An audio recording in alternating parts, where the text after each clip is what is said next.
American players on the move, the biggest American Cupsets, and we dot the map of our latest additions to our channel membership. That and more on Monday's edition of Morning Kickaround.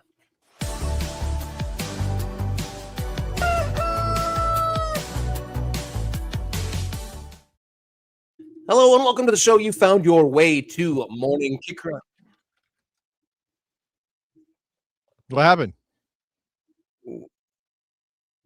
What happened? Oopie. What happened? Why'd you stop talking? I've got something playing in my ear. Excuse me. Oh, okay. I don't know what that is. Apologies. Yeah. Apologies indeed, but welcome to the show. This is Morning Kickaround, where we dot the map of the American soccer landscape. We got there. It is live. Jason comes back from his time away, and the technical setup has just absolutely exploded. My apologies. My name, Robert Kerr, local soccer guy, and to my side, back on the continental United States, it is Jason Davis, radio soccer guy. How you feeling, sir? I'm good. I'm back in the home studio, back in the home confines here in Northern Virginia. Ready to talk about the beautiful game. Hope that our little hiccup there, because I didn't hear whatever it is you were hearing. I didn't hear it. Something came absolutely blasting through my headphones. I think it was like the Instagram. We are streaming live on YouTube and on Instagram, and I think the Instagram was playing back to me. So I was hearing myself from 5 seconds previous playing back to me. So my apologies on that. And then no worries. You can just skip forward if you back on another time. No problem. There's no problem with doing a live show. And look, we have a producer Jenny, who we don't recognize often enough. And Not enough, yeah, Jenny is a critical part of the show. But this is just another reason that we need to grow the show so that we can take things off of Rob Kerr's plate and give them to other people, and then he doesn't have to worry about getting blasted by Instagram or whatever that was. Since you look, we mentioned that we're pushing to Instagram, so shout out to anybody watching on Instagram. If you are watching on your phone on YouTube, where our main spot, you will probably get the show vertical if you hold your phone vertical, or horizontal if you hold your phone or horizontal. I believe that is the case.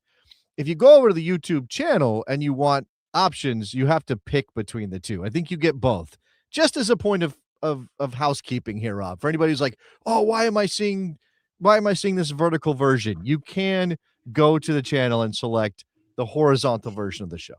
You know that old saying, no good deed goes unpunished? Maybe the technical problems are stemming from me taking a bash to the head this weekend. I thought I took it upon myself to empty out the shed, try to do some fixing up around the house, and a metal radio flyer, wooden metal radio flyer, old school, old fashioned, toboggan, fell from a high and bashed me, if you can see right here. So maybe that's all part of it. Is we are in a post concussion episode of the show, but no matter.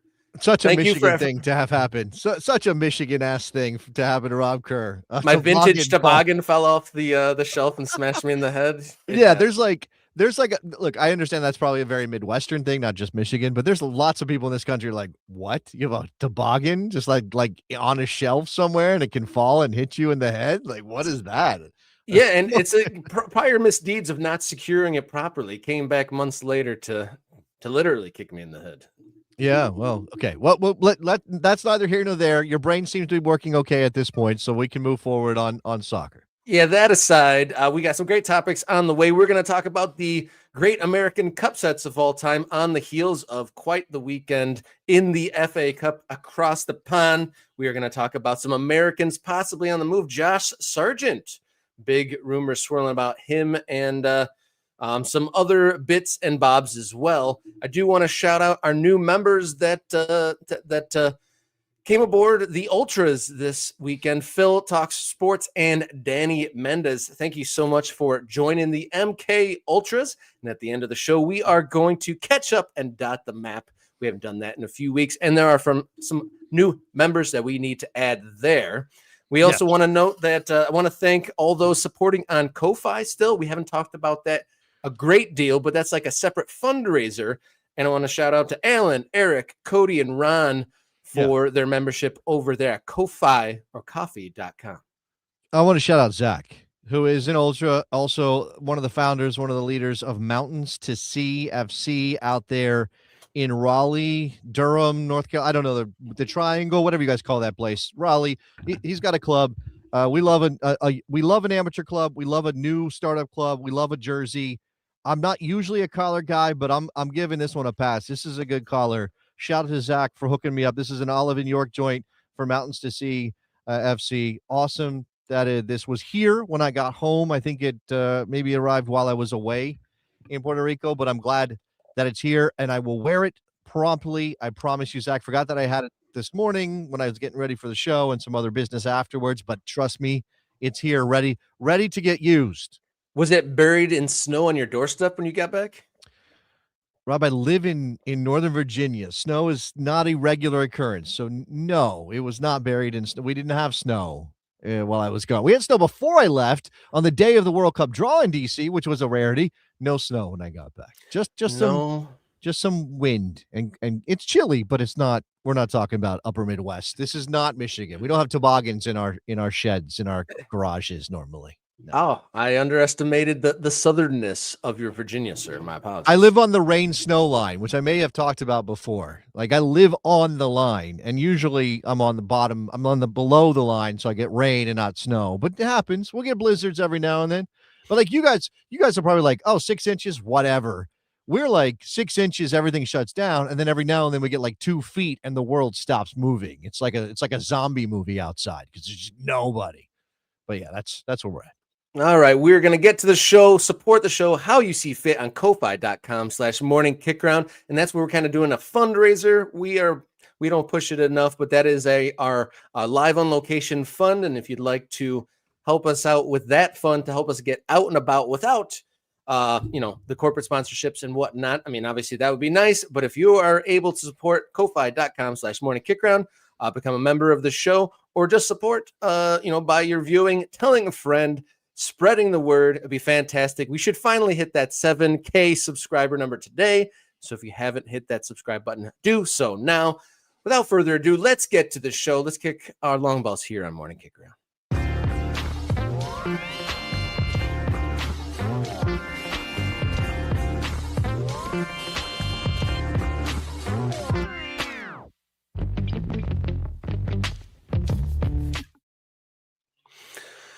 Big news came out over the weekend. American striker Josh Sargent, currently and for the past few years with Norwich City over in the English Championship, did not play. And it comes on the heels of when asked about it after the game, the coach said, Josh texted me. He's all up in his head about a potential transfer. And this comes from Fabrizio Romano leaking or reporting that Toronto FC of the Major League Soccer's bid $18 million for Josh Sargent. So there's a possibility of Josh Sargent coming to the MLS for the first time in his playing career for Toronto.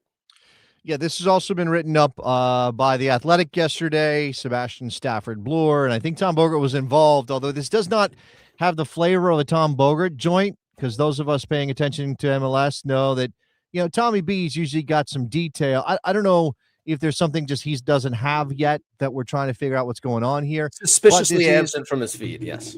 He posted this. I saw it posted on his feed. It's just with Sebastian Stafford-Bloor, which indicates to me this is a cross-Atlantic kind of effort. Like, this is a team effort from The Athletic.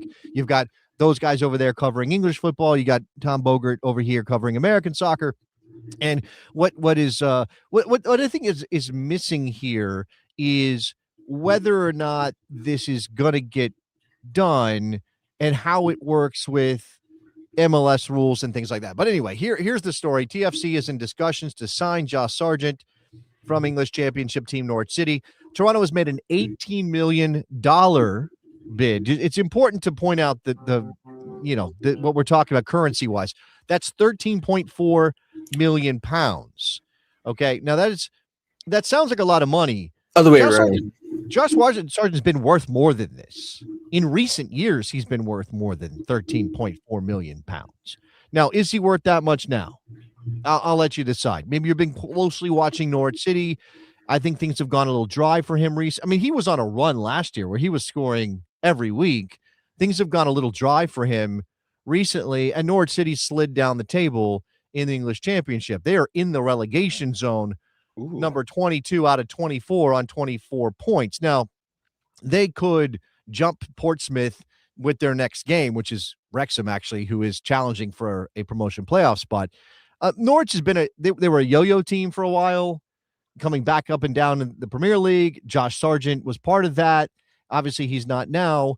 I think this is interesting, and maybe this is all posturing. Josh sent me a message on Saturday, says Norwich City manager Philippe Clement, saying that he would not be available because of transfer things in his head.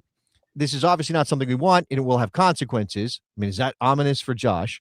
It is something we need to speak about inside the club, but the club has made it really clear to Josh and his agent that he will not be leaving during this transfer window. Can Josh Sargent force his way out and land in MLS? And maybe he can. So from the Norwich City side here, Rob, what we've got is we don't want him to go. We're not going to let him go. Okay. Yeah, we'll see if that's bluffing. Let's see if that's bluffing. Yeah, is that negotiation tactics, or do they need him? Sure. The other part of this is whether or not TFC, this is a good move for TFC, right? TFC has a history of dropping coin on players like this. This you could argue this is Josie Altidore redux on some level. Now, Josh Sargent's had a better time in England than Josie Altidore did, although Josie Altidore only played at Sunderland. That was only Premier League. He never played in the Championship. Josh Sargent, don't forget to stay at Hull. Never forget he was at Hull. Josh Sargent, I think that was a loan at Hull, but Josh Sargent has always been just below the line, if you know what I mean. He's always been in this nebulous zone of, is he good or not? Now, it didn't happen for the U.S. men's national team, right? He couldn't score.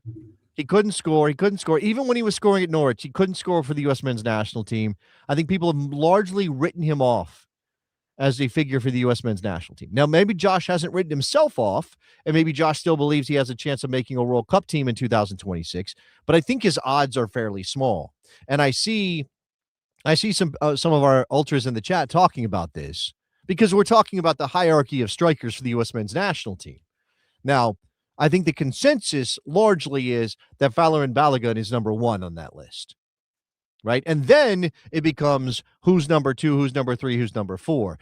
Ricardo Pepi scoring a bunch of goals, still doing his thing in Holland. We'll get to his injury in a second. Yeah. A potential move for Ricardo Pepi has been in the offing. And I do wonder how his injury affects that possibility, because Ricardo Pepi has been mooted as a target for Fulham. And I don't know that would necessarily be a January move, although it wouldn't hurt Fulham to have another option beyond Raul Jimenez who can score goals, because Muniz is hurt, and there's lots of – anyway, that's a Fulham guy thing. I don't want to get into it. But Ricardo Pepi would be number two. Then I see Patrick Gajamang is being mentioned. Obviously, he's having a decent run right now in the Championship. Haji Wright, who has some versatility and play on the wing, is getting mentioned here. I mean, you could even – argue that there could be an X factor, somebody else that pops up that gives a different profile than some of those players before you get to Josh Sargent. Yeah. Well, if you're Josh Sargent and you have the potential to get a move where somebody really wants you to go be the man, to maybe help TFC get back to the top in Major League Soccer. Toronto is a great place. It's expensive, but it's a great place to live. Like, I could understand why Josh Sargent would be considering this. I really can. Yeah, and he'd be front and center there because obviously Toronto is in the middle of a big rebuild. And it is interesting looking at Josh Sargent's record for Norwich. While despite being a little drier than previous years, he has 8 goals and 3 assists and 24 appearances already here in this season. And then he had gotten into the double digits of goals the previous 3 seasons, but he hasn't scored for the USA since pre-COVID. Consistently good. Yeah, it's been forever. He has been consistently scoring for Norwich, which is why he has some value, right? Which is why, again, maybe a year or two ago he's worth 20 million, and now he's not worth that anymore. But that's the question for Norwich, by the way, is whether or not they're willing to let him go. Now, of course, they are threatened by relegation. If Norwich was a mid-table championship team and Josh Sargent said, hey, I want to go to TFC, and they're offering £14 million, then maybe Norwich says, sure, no problem. No problem. We'll take the money. That's going to help us get a player for next year when we make our promotion push. But Norwich is threatened by relegation. Can they afford to let Josh Sargent leave, who's been, again, consistently scoring for them over the last couple of years, when they're in this fight, when it's kind of doubtful they're going to be able to replace his productivity in this window with 3 weeks left, 2.5 weeks left in the transfer window? That I think is part of this too. That is part of this. I think it's kind of interesting that Josh Sargent texted his coach like, "Hey, boss, I might get a new job. Like, leave me out of the team." That seems pretty wild. And I don't necessarily remember too many Americans getting in like embroiled in this sort of a thing. Maybe since the failed Deuce transfer to Liverpool, was someone like kind of caught in the wind like that? I might be memory holding some things, but I can't necessarily remember an American transfer kind of getting swept up into a will he won't he sort of a move, but an interesting move. And if it all pans out, he is currently Norwich's second leading scorer on the season. So definitely still an important player. And back to kind of like his career arc, I think like many players, unfortunately, the timing of his injuries has really set back his ascent. I feel like on a number of occasions he was reaching those heights that many people thought he was going to reach, and then was sidelined with injuries. I think you have, like, I know that there's a way to judge a player, and certainly, like, for example, you look at, say, Liam Delap at Chelsea, right? Liam Delap wasn't now he did score last weekend, right? He hadn't scored in a while, hadn't scored much at all. I can't remember if he had a goal before the weekend. And if you're just looking at his productivity, you would say, "Oh, that's a terrible signing. He's been a disaster. Get him out of the lineup." And I have seen plenty of that, right? But you saw even before he scored, there was plenty of argument that Liam Delap did a lot of things for that Chelsea team that were necessary and needed, and helped with the productivity and helped bring other players into the attack, and serving as a back to goal center forward in moments. And I wonder if Josh Sargent is again scoring in the championship, so we know he can score. But when it comes to the U.S. men's national team, he's never done it. He does a lot of things really well, but he doesn't do anything great. So that's always been the limit for him. So this feels, again, he's 25. Like, why not? Why not consider this? He's got a young family. I remember a couple years ago, he went on a big scoring drought. He wasn't playing really well. Turns out he had just had a kid. I'm like, that guy's not sleeping. That's why he's not playing. He's not sleeping. He's got a baby. Again, like, I'm just in this position where maybe it's because the stakes are lower because he doesn't figure in the national team picture in my mind. He could make this move and find a lifestyle and be happy and help build TFC. And I think he would score in MLS. I think this Josh Sargent has the potential to be a 15 to 20 goal scorer in Major League Soccer. I really have no doubt about that. Yeah, Tom and Philly thinking, honestly, this looks fine from his perspective, definitely at his point of career. And I'm sure he's, had his feelers out to see if there's any Premier League teams or first division teams in Europe still looking for him. And apparently not if he is entertaining these sort of moves. Thank you also to Mr. Bob for the super thanks. Thank you so much for supporting the show. Couldn't do this without you guys. Thank you so much for your support. And then some other folks commenting on Ajamang. Him getting in the team would be an amazing story. And definitely he's within in the shop window for Pochettino's team in 2026. And I was asked at Pickup Soccer last week, who would be the surprise guy left off the list? And I thought it's pretty hard to gauge the World Cup roster at this point, but I think it's a safe-ish bet, if there is a safe bet, to say that Sargent might not make it. Yeah, but he wouldn't be a surprise. I think the guy that, if we're going to just branch off that for a second before we move on to the next story, the guy that could be left off the roster that would be a surprise for some people, even though there has been some evidence that he's not always top of mind for Mauricio Pochettino, is Weston McKennie. But we can leave that to the side. And Weston McKennie's been linked to a move to Major League Soccer and to America in the midst of his contract issue with Juve. So there's the couple of Americans. Now, obviously, Weston McKennie much higher profile than Josh Sargent because he's been important to the national team in recent years. But I just thought I would throw that in there. Moving on to our second story of the day, Ricardo Pepi He was trying to get himself back into the window for the United States men's national team, but facing a bit of a setback. Pepe, age 23, suffered a arm injury while scoring in PSV's 5-1 win at the weekend, scoring a goal, breaking his arm. Unfortunate stuff for the American.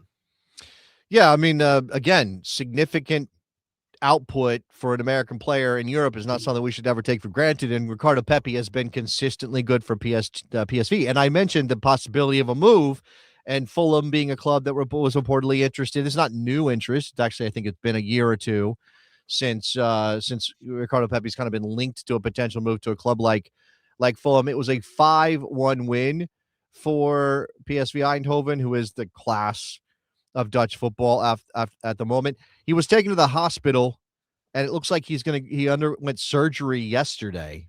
So, I mean, again, like, where is the prognosis?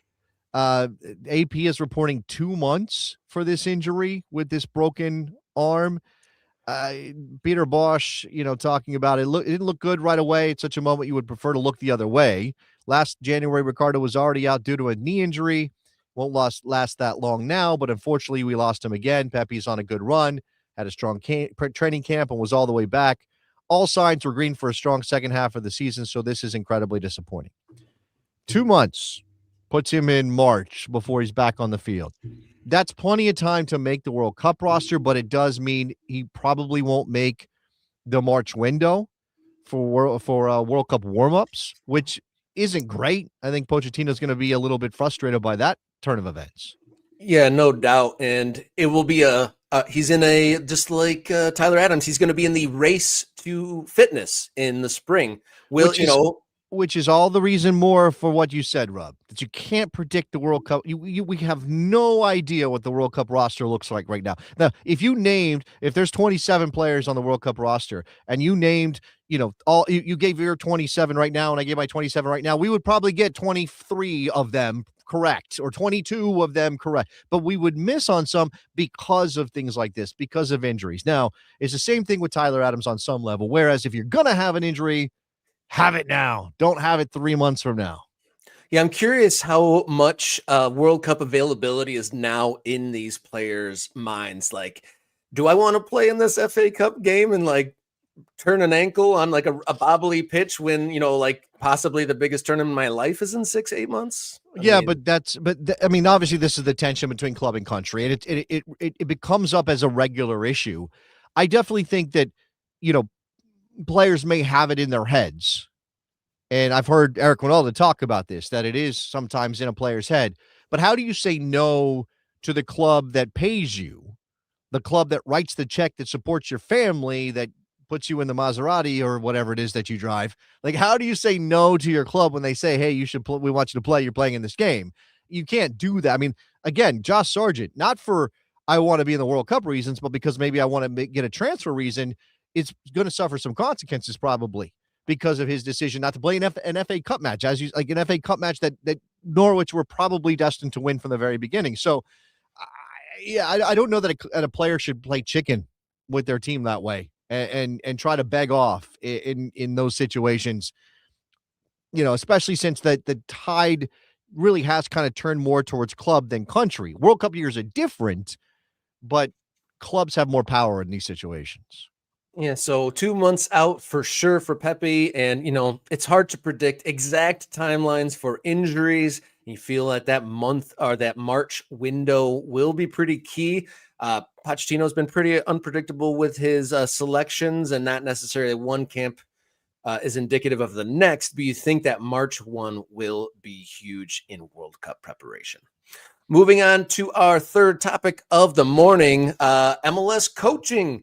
A lot of folks out there speculating that Wilfred Nancy's disastrous 33-day stint at Celtic would set back MLS coaching from jumping abroad. But on the heels of that, Eric Ramsey, the youngest MLS coach, getting the nod and going to West Bromwich Albion over in England. Yeah, I mean, what is he, 12 years old, 13 years old? That's an incredible achievement for a teenager. No, he's a very young coach. I mean, that's part of the story here. there are two sides to this. Obviously, there's the West Brom side and there's the Minnesota United side. So on the West Brom side, are they taking a risk here, Rob? I mean, I mean, absolutely they are. young Absolutely they player. are. I mean, a young coach from a league, not a top league. So, it is a gamble in a way, but I'm sure they're going to justify it when they look at his defensive record. Well, okay, so that's the thing, is that even though he's only 34 and even though his only experience is in Major League Soccer, he's got 1.5 seasons under his belt. I think he came in the middle. I guess he got hired in February after training camp was already over, and so missed just the beginning of the 2024 season. So effectively 2 seasons, right? And did some things and made some progress, got his team into the playoffs. But the other part of the story, obviously, for Eric Ramsey, for anybody who's paying attention, is the way that his teams play. It's not just defensive, it's how they score their goals. Now, they scored their goals, set pieces, and long throw-ins. Now, this is the mode du jour of playing winning football a la Arsenal. But, of course, Arsenal also has incredibly technical, very talented players who can score goals other ways. And not to denigrate anybody playing for Minnesota United last season, but they were dire to watch. They were and he makes no apologies, right? I do respect the fact that Eric Ramsey is a guy who has never said, oh, well, we play this way because, it's the best way for us. He's just like, no, this is how we play. This is how we win. And if you're West Brom, and you go look at the championship standings right now, West Brom is in 18th place. They're on 31 points. Remember that you 24 teams in the championships. You play 46 total games. So they still have 20 matches left to go in this season. They are 8 points up on Norwich City in the relegation battle, right? And there's a bunch of teams between them. Well, 3. Charlton, Blackburn, and Portsmouth are between them and the relegation zone. So I think it's interesting to wonder, are West Brom really in a relegation threatened season? Rob, would you say that? I mean, should they be flirting with it? They might have made this move before they get truly sucked in. And sometimes that's the right thing to do, right? Sometimes you can't, sunk cost fallacy, can't keep holding on to a manager when things are going bad, and then, oh my God, things are terrible, we better make a change, and then it's too late. I get that. But West Brom is making a choice here. They are eschewing anything close to entertaining football for a bid just to stay in the championship. Because what Eric Ramsey is going to do is strip away any fun that West Brom fans might have watching their team play. Now, maybe they'll lean into it the way the Minnesota United fans did, and it becomes the identity of your team. And again, this is very different. And of course, they have Bukayo Saka and Martin Odegaard, but Arsenal has leaned into this identity of we are going to stop you from scoring goals, and we are going to find goals on set pieces. And their set piece coach was going absolutely bonkers next to Mikel Arteta when they nearly scored the winner against Liverpool last weekend. I mean, I was just during the midweek, I was just kind of stunned by how upfront the set piece coach was in the drama of the final corner kick that Arsenal got in that game, because that's their identity, right? And maybe West Brom is completely fine with that. And I don't have an in with the West Brom faithful to know whether they care about this or not. Like, maybe they don't. Maybe staying up is the most important thing. And of course, West Brom would imagine themselves in the Premier League if they can get their act together in a year or two. That's the kind of club they're supposed to be. So I think that this is interesting from that part of it. Like Eric Ramsey, maybe he didn't lead the way, and maybe because it's MLS, it didn't quite get as much attention. But I certainly think that in certain analytical quarters, the way people think about football, Eric Ramsey's kind of a star. Like, he has to be at 34 to even get this job. Right. They're viewing him as an up-and-coming star. Maybe they're looking past the league and his experience and just saying, this guy, he's that young and he's getting that kind of results. He got his club their best ever results at such an early age. That in its own right is pretty incredible. But West Brom's situation, they are 7 points off the relegation zone, which Norwich is in. They've scored 29 goals in 26 games. So that seems about his sort of ballpark there. And one of the, when this story came out, one of the top comments kind of made me chuckle. Like, I think it was a Minnesota fan saying, "Why does West Brom hate their fans?" Because they know that there is not going to be a whole lot of a highlight reel. This is football. This is football stoicism, right? This is the guys who use the flails to whip themselves because of original sin or what. Like, that's the kind of. I mean, maybe I'm overstating a bit, but I've talked to Eric Ramsey, right? I've interviewed him on the radio. I've watched his teams play. I've seen his comments. The man is committed to this. And so from that perspective, West Brom's making a choice. But I also said this to you at the top of the show or before we started. This kind of, and the reason for Eric Ramsey to take this job and leave Minnesota United, where he's built himself a little bit of a fiefdom, right? Like, he could continue to do this at Minnesota, continue to try to squeeze blood from a stone and get Minnesota United in the playoffs every year and maybe make a run and push everybody, when they play San Diego in San Diego. San Diego wants the ball. Minnesota makes it difficult. Like, he could keep doing this. Does this indicate that the English championship is still that much better in the mind of a coach than Major League Soccer? Now, and I think you do have to consider that Eric Ramsey himself is British. Like, if he wasn't British, maybe the pull wouldn't be so distinct, so strong on him. I don't know. I think that also, though, whether you're British or not, if you go to West Brom, you keep them up, maybe even improve their position a little bit, you now have a reputation as a guy who's a fixer, who can do something like this. And I don't know what Eric Ramsey's ultimate goals are, if he wants to manage at Manchester United, where he was the set-piece coach. But he could become that guy, right? Maybe not Sean Dyche. That's probably not the right way to look at it. Maybe not Sam Allardyce exactly, but something in that mode, right? A manager who gets more from less, and particularly a manager who can do a job when you're threatened by relegation.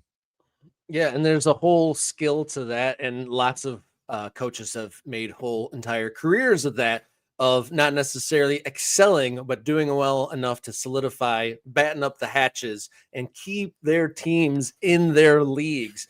And so I think the other that's part of definitely this, what West Brom's looking for. I'm sorry to cut you off. The other part of this, obviously, that we should just acknowledge is after the Wilfred Nancy implosion at Celtic, following Jesse Marsh at Leeds, and going all the way back to Bob Bradley at Swansea. And there's even a new Guardian article out, I think today or yesterday, that has quotes from Bob Bradley, quotes from Chris Armas, who was an assistant at Man United under Ralph Rangnick, about the American coaching experience in England. Now, Eric Ramsey's not American. I mean, he was only here for a year and a half, 2 years, whatever it was. So he doesn't have how much of MLS sticks to Eric Ramsey as he goes off to West Brom, Rob, in terms of the reputation of MLS. I feel like if he has a good first month, it's completely drains away off of him. And if he has success, I think that'll be a light footnote. It'll be, young English manager does well, will probably most likely come out to be the narrative. And it could be a footnote. Like, it wouldn't be, not everyone that comes over from Major League Soccer is a disaster, but I imagine he'll just be credentialed as a young and upcoming English manager there. So we'll see how that all pans out in the English Championship for the Minnesota United FC coach. Eric Ramsey headed out after he brought Minnesota United their best season in 2025, getting 16 regular season wins and finishing fourth in the Western Conference. Moving along, staying in the Western Conference, though, big news: star player for San Diego FC. The expansion side had the best ever expansion season, and they are most likely saying goodbye to star player Chucky Lozano. Yeah, Chucky Lozano was obviously a high-profile signing for a club that is right there across the border from Mexico, and having a Mexican international like Chucky Lozano made sense on a couple different levels. I think he's a talented player, but he didn't quite live up to the hype in San Diego. He had a high-profile bust-up in the locker room that led to a benching, which led to him kind of being sidelined as an important part of San Diego's team during the MLS Cup playoffs. And so what I would say here, without belaboring this too much, is that San Diego's doing what good teams do, what smart teams do. They are getting out of the business of a player who has not quite been what they hoped he would be, right? They're not saying, well, let's give him another year and see if it works. Let's keep going. Let's keep, banging our head up against this particular brick wall. And maybe the personality clash element is a major part of this. It's hard to know. I was saying to you, Rob, that I can't remember too often an MLS team coming out and saying, yeah, that player's not in our plans. And we've informed the player he's not in our plans, right? Because of the way MLS roster rules work, it's really hard to get out of a contract or get out of the bit. Like, you can't just move a player on as easily as you might somewhere else. Yeah. Right. And you have some details on Chucky's contract, which make it difficult to imagine there's an easy place for him to go. Now, is Mexico an option? I think there are clubs who have expressed interest, but also money's a thing here because San Diego can't cancel his contract. It's not like they're just done with him. Yeah, per this AS article, Lozano's contract runs through 2028, rumored to be about $9 million a season. So there can't be a whole lot of flexibility within Major League Soccer. Not too many teams have that to spare, or especially not pre-planned. I'm sure if a team is willing to lay out that kind of money, they had somebody in mind that didn't, pop up on their doorstep, like, San Diego's star player not being in their plans. I'm sure not a lot of teams were banking on that sort of situation because that doesn't really happen too often. And even if they did want them out, saying it publicly is interesting too, because you're kind of stuck in a rock between a rock and a hard place with negotiations, I'm sure. This article, the AS article, says that Atlanta might be a possible one of the few landing spots possible in Major League Soccer, and they already have their own restructuring and rebuilding and kind of overhauling of that team going on right now. Did they open up some space for that, or are things kind of locked in? It's kind of hard to explain. And then plus you put on top of that, it might be a character issue. So what? It's a team that a $9 million layout for a Major League Soccer team is absolutely mammoth. And then one other team in your league already is dismissing him because he, was detrimental to the team vibes and the chemistry enough to where he got benched. That seems like a tough sell for a Major League Soccer side.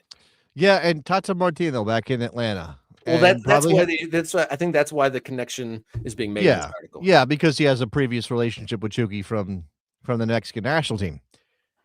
I don't know, man. I think there's something in Chucky Lozano that he could be very effective for an MLS team. I just don't know if he's good, if that number is worth it, right? That's the number that I would be like, oh, that's the reason I would think twice about this. Interested to see where Chucky lands in MLS, or if he lands in MLS at all. You're talking about things being unprecedented. What are the chances of him being one of those guys that won't renegotiate his contract and he ends up training with the reserve team for the next couple seasons? Could you see him riding out like that? No.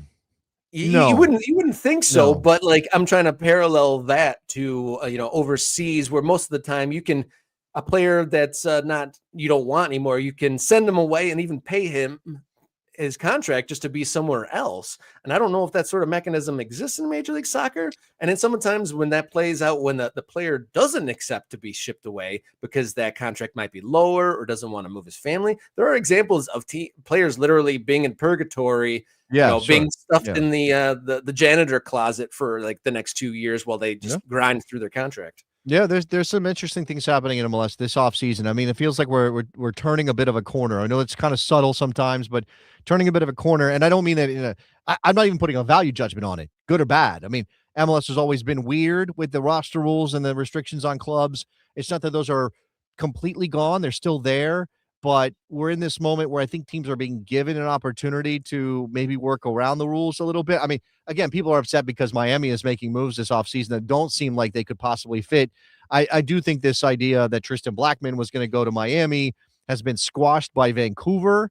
But, again, there's at least – I think, without speaking directly to whether these things can happen within the MLS rules as they exist, Rob, there is a buzz in the transfer game of MLS that is different, I think, in years past. Whereas, I don't know how to describe it other than it does feel like there's a little bit more to that rumor mill and the excitement that comes from it, because we talk about this. I talk about this all the time. One thing that MLS has long lacked, especially before free agency was a thing, which is something I can remember when it didn't exist, is you didn't have that internal transfer discussion. You might have, oh, that player might go to Europe, or maybe an MLS team's going to sign a big name from Europe, but it didn't Interleague. have that buzz. It didn't have that hot stove kind of thing that drives so much of conversation, especially in the close season in places like England. Yeah, and it is great. You think about 10, 15 years ago, players, when they came in, they were like almost stuck. There was players reticent to join Major League Soccer because once you were in, and you were kind of stuck there for long term. And yeah, going between team to team was not really a thing with the mechanisms at hand. And when did free agents come in? That was only 5 years No. There's been a form of free agency for more than a decade. It's a while. It's 2012 something, but really, it was a very limited. restricted form of free agency, and then slowly those restrictions started to be loosened, and now we're at a point where there's pretty basic, pretty strong free agent market. Christian Espinosa signing with Nashville, I think, is a good example of that. All right, moving along with our next story. Pretty fantastic weekend. If you were looking overseas to the FA Cup over in England, that historic competition produced a big upset. Macclesfield defeating cup holders Crystal Palace, something that hadn't happened in over 100 years. So as we are an American soccer show, I thought, is there anything comparable this sort of cup set within the United States soccer? Well, okay, let's establish. You are giving me a bit of an education. So Macclesfield plays in the fifth tier, Sixth tier, the sixth tier of English football. And I know I saw somewhere the difference in places, like where Crystal Palace is in the Premier League standings and where Macclesfield Town is in the whatever they're in, National League South, whatever they're in, and the number of places between them, and that being the biggest gap ever, right? Yep, 117 places. Okay, 117 places. It's really hard to port that over to American soccer. We don't have a structure that allows you to go, there's 117 places, but you can't really do that. But, and Macclesfield is, while not technically amateur, they are kind of amateur-ish, right? Yeah, they were saying that they all the players have other jobs. They only train 2 times a week, and they were saying that the winnings from this FA Cup might allow them to go full-time. Okay, so we are talking about semi-pro at best, right, for Macclesfield Town, which does give us some context for how to talk about this from an American perspective. It's got to be Cal FC beating Portland. It has to be Cal FC beating Portland. And I don't say that only because I happen to work with one Eric Winalda on the radio every day over on SiriusXM FC. And I pulled up these are the highlights from 2012 when Cal FC went up to Portland and beat the Portland Timbers in their own building. And, again, not just saying this because I work with Eric. And yeah, I was going to say, you'd get absolutely flamed if you didn't bring this up in this subject, wouldn't you? And not just saying this because I work with Eric, and he mentions it at least once a week, because why wouldn't you? Right? But this is an amateur side. Like you can say, Eric Winalda will tell you that the way he built this team was not typical for the amateur level that Cal FC played at, or the leagues they were in. Right. And so, for example, one thing that can kind of happen at the amateur levels is you qualify through your league play, but those players don't have to be the same players that you go into the Open Cup with. You know what I'm saying? So there are, like, at one point, there is kind of a focus question. Like, what are we focused on? Who's playing in what? And you're inviting players to come and play for you that maybe weren't part of the qualification season or whatever. I don't know. It's just interesting because I'm not saying I'm not trying to take anything away from Cal FC. I'm just saying that there was a focus by a former professional player in Eric Winalda, a guy who understood what it took to play at the highest level, to put together a team that could do this kind of thing, which doesn't make it less remarkable, but I think is important context for how it went down. Because to me, that makes them more like Macclesfield than, say, a bunch of Joes getting together on the weekend, right? It's a little bit more. It's not Des Moines Menace and the Ringers that they brought in. But some of these guys were pretty close to being professional players, or had very good college careers, or whatever it might be. If you know what I'm saying. A highly elite amateur side was concocted for this purpose. Right. And the thing that Eric will tell you is that his unique talent was in finding talent, like the scouting part of it, and recognizing the players who might be able to get it done. His grit radar was high. Something like that. Yeah. So I got Cal FC. Somebody mentioned Christos. Now, I don't remember who Christos knocked off. I know that they scored a goal against DC United and then lost that game. I'll never forget the flood of the bright yellow shirts, that mob of people that came down that hill when Christos scored that goal. That was something to definitely remember. And then some anti-MLS banners and some pro-rel for USA stuff when we were kind of on the front, more of a leading edge of that subversive sort of moment for pro-rel. But according to the cup.us, they listed a top 3 in reaction to this over the weekend. So definitely check out if you want to dig into Open Cup stuff. The cup.us is shout out to Josh Hackle and those guys. So more Michigan people. Why are there so many Michigan people around on this show? It's crazy. Well, it's like Michiganders coming out of the woodwork. Well, because there's a vacuum. There's a soccer vacuum here. There's never been a Major League Soccer team, so everyone started their own clubs and podcasts and websites and trying to fill the void for the soccer lovers, filling the void. And that's how DCFC happened. They're trying to fill the void, trying to make a team for their own. On this list, too, another Michigan reference, 2012, the same year as Winalda's team, the Michigan Bucks from the PDL beating the Chicago Fire 3-2. Oh, that's a good one. That's a shout. And PDL would have been largely now the USL 2. Not now USL 2. And I guess at that time when the Open Cup was happening, that would have been the college kids who beat the Chicago Fire there, right? So a PDL team would have been almost entirely made up of college players during their summer season. Yeah. So that's whereas I think Cal FC was not necessarily a bunch of college kids. It was some guys who were just on the edge of whether they could be pro or not. In fact, I think if you go back and look at that Cal FC roster, and I didn't think to pull this up, but I think there's a couple of guys who did end up getting pro contracts out of that Open Cup run. And that goal that you showed in those highlights, there was a really tidy finish from one of those Cal FC players. That was definitely worth a look. But here's an example. Here's an example. Danny Beretta, a Colombian player, ended up in America. Actually went to Eric Winalda's high school, so that might be one of the connections. He played for Ventura County Fusion, Spartak Subotica, which I've never heard of, but clearly is in somewhere in Eastern Europe, and then ended up playing Cal FC and helped with that Open Cup run, and then ended up playing for the Silverbacks, where Eric Winalda subsequently coached, right? And then played for San Antonio, the Scorpions, Carolina Railhawks, Sacramento Republic, Fresno FC. Got a pro career out of that run. So his high school alumnus had a career overseas, came back, connected with Winalda, and ended up having a domestic career here. So that's pretty cool. And I do recall this Michigan Bucks game in 2012 against the Fire that happened indoors in there's a giant megaplex indoors here not too far away from my house, and they that's where this all went down. You can find these highlights on YouTube as well. And they won 3-2 in extra time, and I've never seen they called it the Tin Can. The DCFC fans called it the Tin Can, and Michigan Stars ended up playing that building as well. But a big youth facility now. But Michigan Bucks taking down the Chicago Fire in that, and in the other top 3 big time upsets in Open Cup. I did not see this one, but this goes all the way back to 2006. Amateur side Dallas Roma beating Chivas USA in penalties. Okay. Yeah, that's a good shot as well.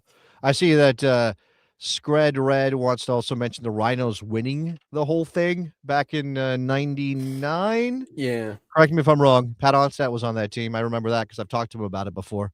Not amateur, but big one. No. But and second division, but at a time when, MLS was not what it is now by any stretch. But then again, second division soccer in America wasn't what it is now by any stretch. So it's kind of hard to put it in context, but it was still a remarkable thing for the Rhinos to do in the early days of MLS. And we started this conversation off talking about Macclesfield defeating reigning cup holders Crystal Palace. And I want to say just one of the wonderful things about sports and the history of having a history to lean on. I thought it was kind of an interesting note that Crystal Palace was the last team of this low stature to beat the holders, back in the 1800s. So it's funny that they were involved in both, and the fact that like in their 140-year history, they'd never won a cup, and then they make history the next year for being the team that loses. Which is kind of wild. Man, what a life. What a life. And I was tracking that. I wasn't able to watch the game, but I was tracking the game a little bit on social media, and I saw other people saying what is true about Oliver Glasner. He's done great stuff at Crystal Palace. Not a guy who really knows how to get his team to play with the ball. If you got the ball and you're against Macclesfield, you're going to have the ball. You got to be able to do stuff with it. And Crystal Palace just didn't have those ideas. So. Yeah, an interesting note that hopefully this doesn't tarnish the sterling career of one American, Chris Richards, who was a starter that day on the weekend. Shout out to Toso Mario, who is mentioning Puerto Rico Islanders beating the LA Galaxy twice, which is old school American soccer history for those of us old enough. Shout out to the Islanders, yeah. Shout out to the Islanders, indeed. And again, a second division and a first division was that Chicago Fire and FC Cincinnati back in the day. That was remember that one? Amazing one. Yeah. We had a couple of those. Yeah. All right, ready to move on? Yeah, let's move on. It is now time. Now that Jason has returned from a faraway land, we're back in here, and we need to check in with our MK Ultras, our channel members. We've got quite a few new ones who we haven't dotted the map yet. So you got that map handy for us there, Jason? I do have the map ready to go. There's the map. This is our MK Ultras map, which is always a work in progress as people join up. I'm not going to try to make it too dizzy as I move this around. Rob, are you looking? Do you have a couple of people we could dot the map with? Are you able to pass that information to me as I work with the map itself? All right. So the first one, when I pop open the Morning Kickaround Discord server, which you can access if you are a channel member, the first one that pops up in the dot the map thread is we have a gentleman. The screen name is Gorps. I'm not sure exactly what GORPS. I'm not sure what that is, but he is a member from Ontario, Canada. And we have a Canadian member. Wow, we're dotting the map of Canadian soccer too. That's incredible. Yeah. Should we get a ruling from the group? Are Canadians allowed in? I put Ontario. Are you sure it's Canada? Because does it say CA or does it say Canada, Rob?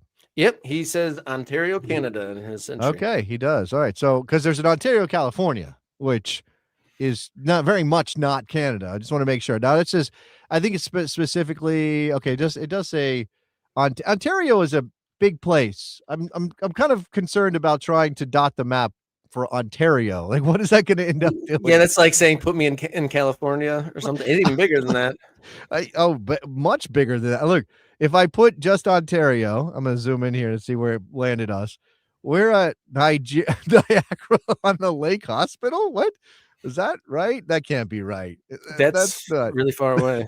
Maybe put them. I mean, you put them in Windsor, and anyone from Ontario that doesn't live in Windsor and you identify them as Windsor will definitely speak up and correct us. So maybe put them down by Windsor, down by Detroit, and I'm sure he'll. Now it says in his message in the Discord, it says, lay down a marker in Ontario, Canada, aka CDG. What does CDG mean, Rob? You're Canadian adjacent. You should know this. What does that mean? There is a cultural barrier larger than the river from Detroit to Canada. I do not know what CDG. So our man is in the chat today. He is CDG objects. That's what he was saying, aka CDG. That's who he is. That's why he said AKA. That's my mistake. I thought that was his location. That's clearly the handle. He's saying between Toronto and Ottawa. And I guess I'm going with Marmara just because it looks like it's halfway in between. CDG. If you don't want to give us your exact location, you're completely allowed to not give us that. So I'm just going to put you right here. We're going to put CDG. I guess we can put Gorps too, because that's what you are in the Discord. There we go. All right, Rob. Now we got Canada. Canada's on the map. What do you think? What got any more, or are we tapped out already? Well, I wanna gotta do say one. we do have at least one, two more. We have Columbus Grove, Ohio.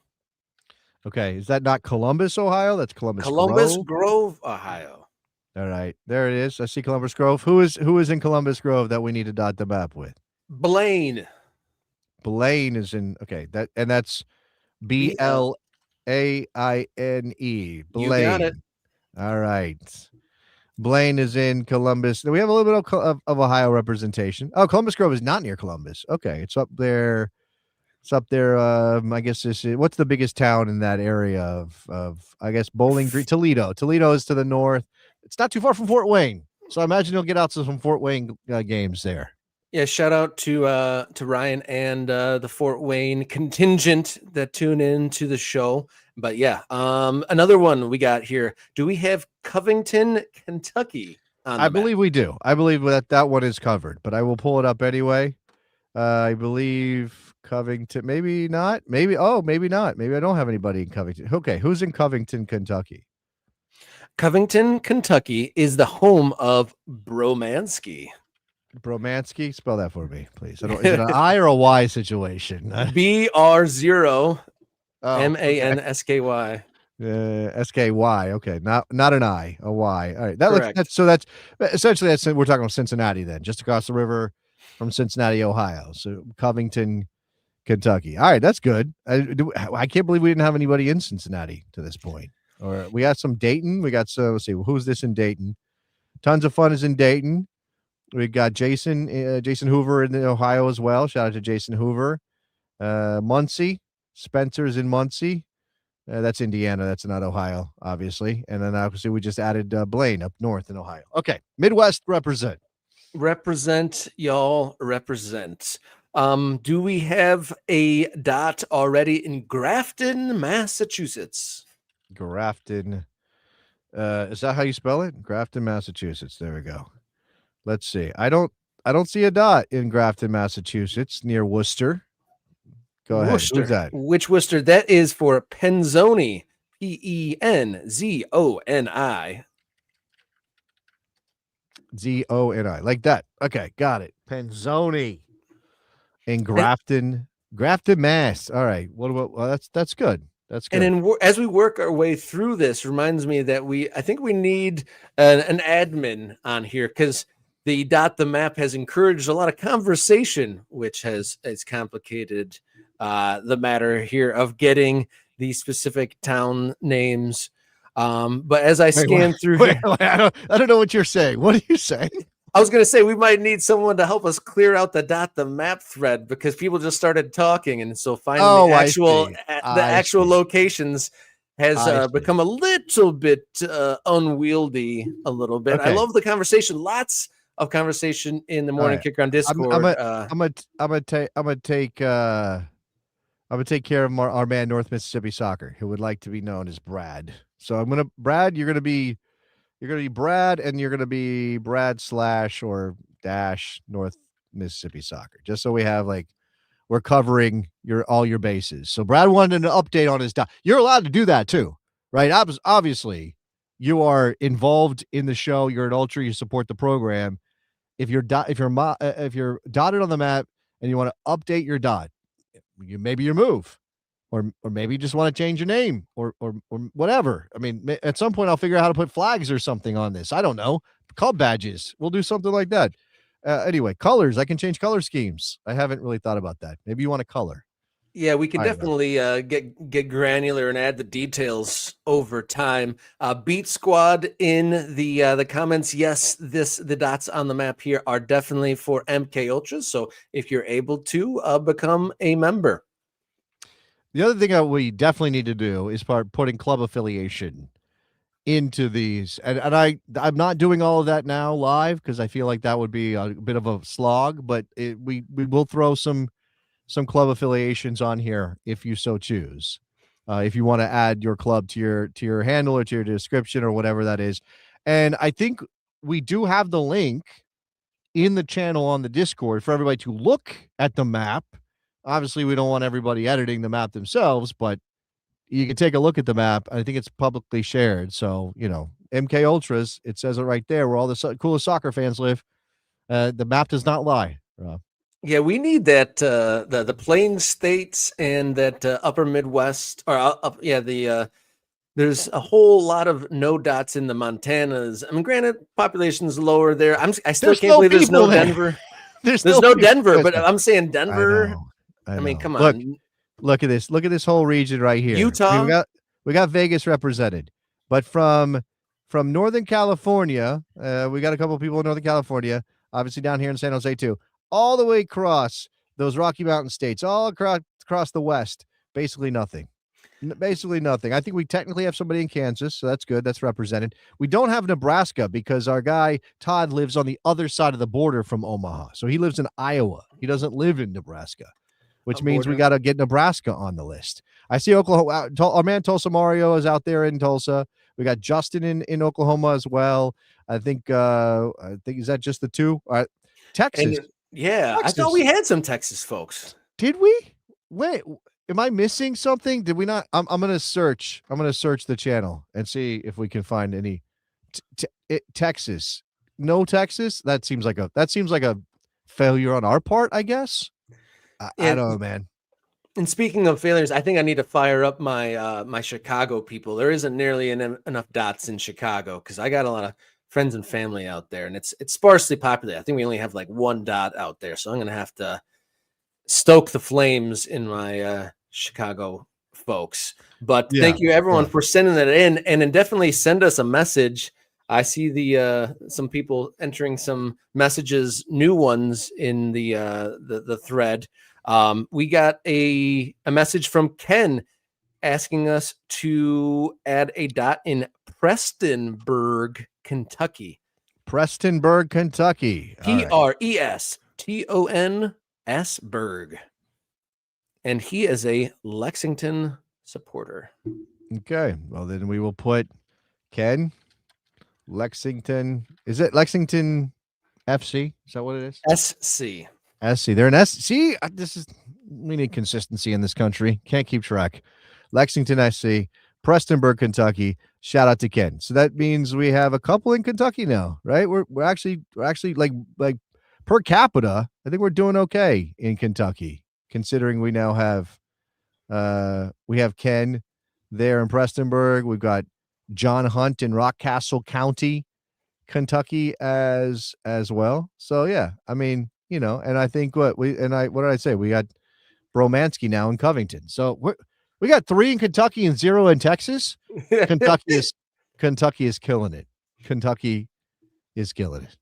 Yeah, indeed. And it's pretty wild that nothing in Texas, because it's one of, when you look at the statistics, it's one of the places where we get some of our most domestic views is California and Texas and Florida. Obviously, a lot of population centers, but it's kind of wild that we haven't convinced or haven't got anyone to buy in yet. Somebody is going to be following our countdown to kickoff with Atletico Dallas, and they're going to join, right? That's going to happen. And I'm trying to zoom in on where I think Atletico Dallas is doing all their stuff. Where are they doing all their stuff here? I know we just got news on Atletico Dallas. Yeah, they just got a new home base, a new, I think, shop and office center. And so when we connect with them, I'm sure that's going to be a topic we cover. Yeah, Luke Zagorski bringing up an interesting topic. When do we all get to meet each other? When is the first KickCon? And it is interesting. I actually had a phone call with Ryan in Fort Wayne, and he wants to maybe do an Ultra Fest at one of the first games at in Fort Wayne's new stadium in May. Yeah, that would be amazing. That's a little bit of lead time. If I'm not telling tales out of school and I have to reconnect because my time in Puerto Rico really upended some plans. But we're supposed to have some conversation with people who run leagues in this country, not professional leagues necessarily. Figure out what we're talking about, who want us to do stuff with them or maybe want us to do stuff with them. So, man, we're moving forward. We got some things cooking, and I'm excited about it. Yeah, with that in mind, morningkickaround@gmail.com. If you have any ideas for an Ultra Fest, I mean, Ultra Fest in Fort Wayne in May sounds like a great time. or any sort of business inquiries, or if you're a club or a league who's interested in some sort of partnering or maybe an on-location episode of the show, we're definitely open to that. And 2026 is the year to do it. This is the year of explosion. Really, this last year of the show is to build up to have the best 2026 possible. And here we are. Yeah, I mean, just trying to I'm one of those people, like, I get a little bit anxious. I get a little anxiety around the future and things I got to do. And, I'm going to figure it all out and all of that stuff. But there is a lot on the plate in 2026 for me with this show. Hopefully we're moving forward. Incredible opportunities, soccer's growth. And then I'm also sending a kid to college and sending a kid to kindergarten. So, I got some stuff going on, Rob. The year of Jason. It's the year of Jason. I don't know. And my wife wants to buy a business. I don't know what's happening anymore, Rob. It's too much. And I'm also thinking about making even more content. I'm a sick person, basically, is what we're saying here. I got too much going on, and I want to add more for some reason. You're a content machine, Mr. Davis. You're a content machine. Is anybody asking for all this content? Let's not talk about that. Let's not consider that question. Let's just, some people need to do what they need to do. And that's how I'll say it.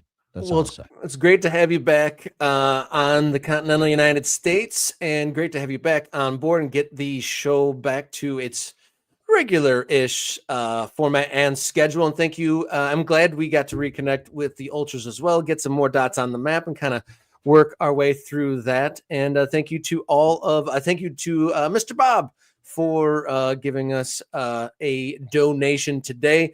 And also, I talked about it at the top of the show, Ko-fi.com/morningkickaround is a place where you can donate to our travel fund in case you haven't gone over there. And thanks to the folks like Alan, Eric, Cody, and Ron, amongst the others who regularly donate on Ko-fi.com/morningkickaround. And also shout out to our newest members from over the weekend, Phil Talk Sports and Danny Mendez. Thank you so much, everyone, for tuning in and supporting the show in any way you are able. So we will be back on Wednesday. We've got a countdown to kickoff to get to, and I'm sure there'll be a plethora more footy news in our midst. So Rob, until then, can I mention before you send us away, before Jenny hits the button to take us off the air, 2 subscribers to get to 7,000. 2. If you're watching the show right now, or you're watching back later, or you're watching anything subscribe so we can get to 7K. Come on, let's go. Let's get to 7K. Yeah, we want to see that 7K by the time we come live next time. But until then, everybody, please stay safe and enjoy your soccer. Take care.